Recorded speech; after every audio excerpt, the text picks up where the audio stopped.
Bonsoir, c'est Owen l'enquêteur et aujourd'hui on va parler du hacker Berdru qui se trouve sur YouTube, Discord et Twitter. N'hésite pas à t'abonner et à lâcher ton plus gros pouce bleu. Et sur ce, bon visionnage. On va parler de ce hacker Berdru. Il payait tout le monde au départ. Il faisait croire qu'il était gentil quand un jour il a écrit à une personne, une victime du coup. Il lui avait écrit à une personne que je connaissais, une amie à moi. Il l'avait écrit à mon pote. Il a écrit Sacha Blowup. Des centaines de fois, il lui a spammé ce message. Donc, mon ami a été informé de la personne en question où Berdru avait écrit. Et Enzo lui demanda, la victime demanda, est-ce que tu connais cette personne? Et la personne, en question, lui répond non, je ne connais pas cette personne. Donc, la victime, on s'est vite rendu compte que c'était un hacker. Appris par la suite que il avait hacké beaucoup raid de serveurs Discord. Et son pseudo original était, vous avez compris. Je ne peux pas vous le dire à l'oral parce que franchement j'ai du mal à prononcer tellement que cette histoire me revient fou à la tête. Mais du coup, quand vous avez fait au pseudo qui est affiché, c'est bizarre qu'il change de pseudo d'un coup. Et le jour de la Saint-Valentin en 2024, j'étais tous en vocal avec mes amis, tranquille. Ça vient du coup nous écrire qu'on allait dans la sauce. Les jours passaient et il s'amusait et a même une fois leak les noms de famille de moi, toutes nos informations. Et franchement, ça n'a pas été facile. Je vous laisse avec le témoignage de mon ami.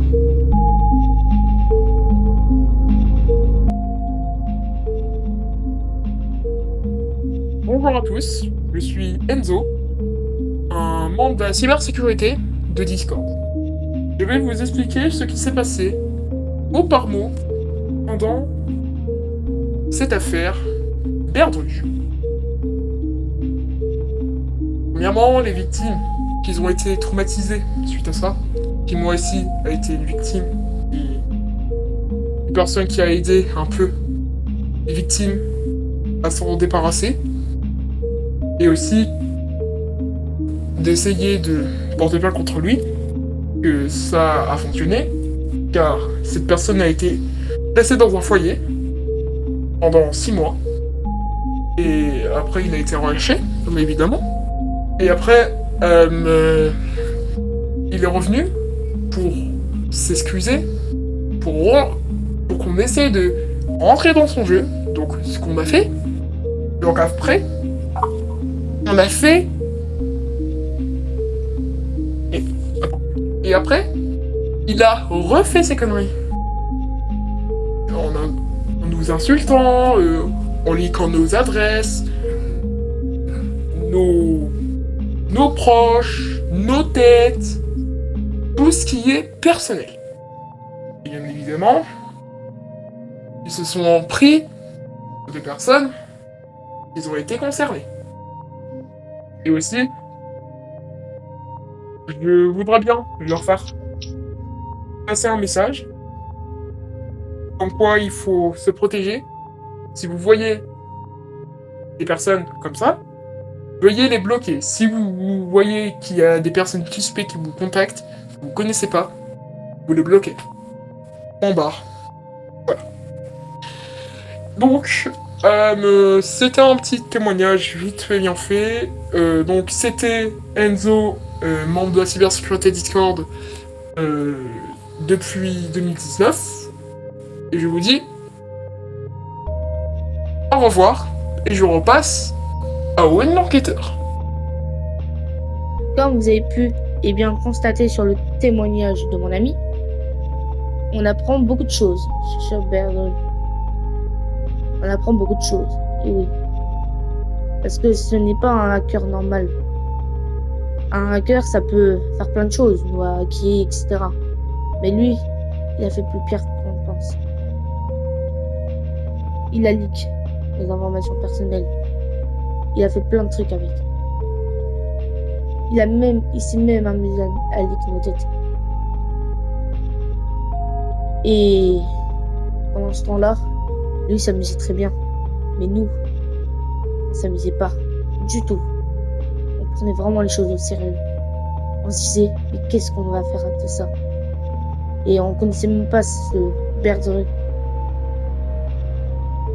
Et je peux même vous afficher un truc de comment il est. J'ai pas le droit de le prononcer, mais je peux vous l'afficher. Voici ce qui est affiché. Comme vous avez pu le voir, c'est vraiment vrai tout ce que je mets à la vidéo, pour être honnête. C'est vrai, vraiment vrai. Et il s'amusait à prendre des enfants. Oui, qu'est-ce qui est très, très pas drôle pour nous. Nous, on prend vraiment les choses au sérieux, on se dit, mais en fait, il fait quoi ce hacker derrière? En fait, il prend des enfants. On peut pas dire ça parce que, en fait, on se dit, mais on peut rien faire. Sauf quand mon ami a été porté plainte contre lui. Après qu'il a été porté plainte, pendant quelques mois, il a disparu. Et après, quelques mois après, il revient. Il s'excuse de tout ce qu'il a fait. Il se pardonne. Mais il dit 3 ou 4 jours après, il nous annonce, ah ah ah, je vous ai manipulé et tout. Il nous dit ça à moi et mon ami. Du coup, on se dit, mais what? Mais c'est fou, il nous a menti. Et du coup, il nous insulte, il nous menace de mort et tout. Et sauf que moi et mon ami, on a une idée, c'est de le prendre dans son jeu. Du coup, on l'a manipulé, on l'a troll. Et sauf qu'on l'a vraiment pris au sérieux. On lui a dit qu'il devait supprimer son compte Discord un jour ou 2 jours après. Plus de réponse. Son compte a été supprimé. Et un mois après, il est de retour. Il nous dit pardon, pardon, pardon, pardon. Nos spams de pardon. Et du coup, après, 2 jours après, suppression du compte. Il a supprimé son compte. Et on l'a plus quasiment revu. Les amis, vous pouvez vous abonner et lâcher votre plus gros pouce bleu. Si vous voulez une prochaine vidéo drama, n'hésitez pas à liker et mettre des commentaires de propositions. Sur ce, passez une bonne soirée ou une bonne journée.